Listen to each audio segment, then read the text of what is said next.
Olemme Selkälahden vuokratuvalla. Metsähallituksen vuokratupa, mitä pystyy vuokraamaan, ja paikkana Inarijärviä. Melkein voi sanoa, että keskellä Inarijärviä, että Kasariselän ja Sammakkoselän puolessa välissä. Ja poikkeuksellisesti aloitetaan tämä esittely tältä Paskahussin puolelta ja mennään sitten kohti tuota Kruunun jalokiviä. Eli täältä löytyy vasemmalta biokompostiastiat. Sitten on roskikset.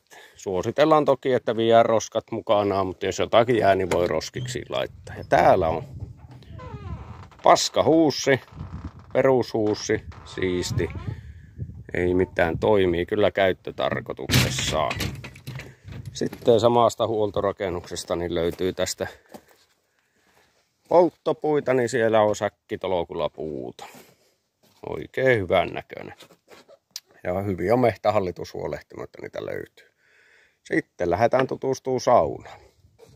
Saunaa edessä on laituri, mistä on hyvä käydä uimassa. Ja on kyllä äärimmäisen komialla paikkaa tämmöisellä kuivalla mäntykankalla. Ja täältä sitten löytyy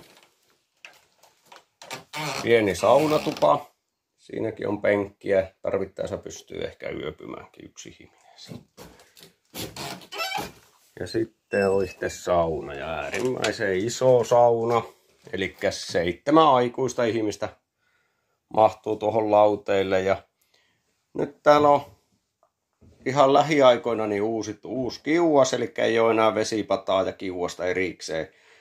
Ja se oli ainakin videota katsellen niin tuolta aika ahas täyttää, niin nyt on nämä pesäsuut tänne päin, niin on turvallinen täyttää. Ja siinä on 2 vesipattaa, on tuossa kiukaassa ja sitten on piippupata.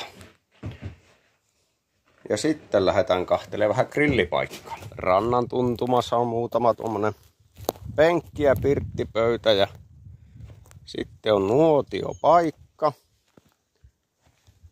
Ja nuotiopaikan vierestä löytyy Kotamalli savustuspönttö. Muistakaa ottaa puruja mukaan sitten, ettei jää siitä savustaminen kiinni.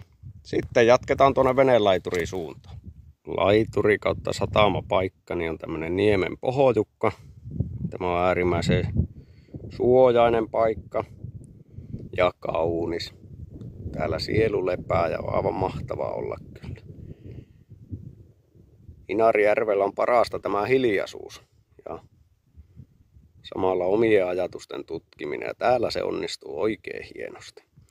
Kuvassa on 5,30 pitkä vene laiturissa ja mahtuu hyvin isompikin vene. Sitten lähdetään lopuksi vielä tutkimaan tuonne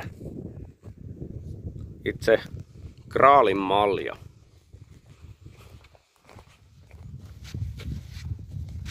Tässä Selkälahden vuokratuvassa niin on aurinkosähköt. 12 voltin latausjärjestelmä siellä ja sitten lisäksi on kaasuliesi ja sitten kaasujääkaappi. Ja ensin on eteinen ja tämä tupanin kiertää tämmöisen kierrokseen. Mennäänpäs tästä myötäpäivää. Eli tässä on nukkumapaikka ja siinä on alhaalla 5 patjaa ja ylhäällä 2 patjaa. Eli 7 aikuiselle plus sohva. Sitten on pirttipöytä, missä on hyvä eväästää ja sitten löytyy takka ja kamiina.